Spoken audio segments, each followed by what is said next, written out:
Dr. Cass, we've been talking about stress, and you've been talking about the fact that there are a number of things that we can do to help replenish the things that are kind of burnt out of our system when we're trying to fight the stress.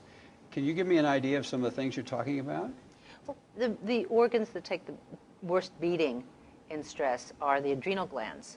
And those are the little fight or flight glands. They're about the size and shape of almonds, and they live right above the kidneys in our back. Mm-hmm. And they're very powerful. They're the ones that turn on, that send out adrenaline. You know, you step up the curb and a car's coming at you and you jump. Why? You have that adrenaline rush, and it helps you for survival. It's great. What happens is your heart beats faster. You know how that feels. Your palms get clammy. Your breath becomes shallow and rapid. That's all good. The blood supply goes to your muscles. Terrific. The other thing that happens is your blood supply is diverted away from digestion, because you don't need to digest your food right then. You need to jump back on the curb and save your life. Okay. So that's good.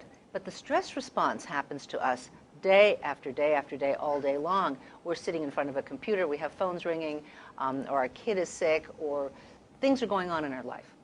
And there's a lot of stress. And so the stress response that was very helpful when you had to save yourself from being hit by a car, yes, or in the very old days, running away from a saber-toothed tiger, great stuff.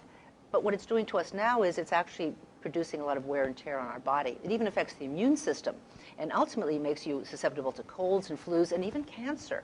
Really? Yeah, really. Stress is it's good in small doses, in high doses, in constant doses. It's very dangerous. So we need to learn, first of all, methods of de-stressing, and those are things like meditation, breathing, just sitting at your desk and taking a few deep breaths, just to chill out, and taking supplements.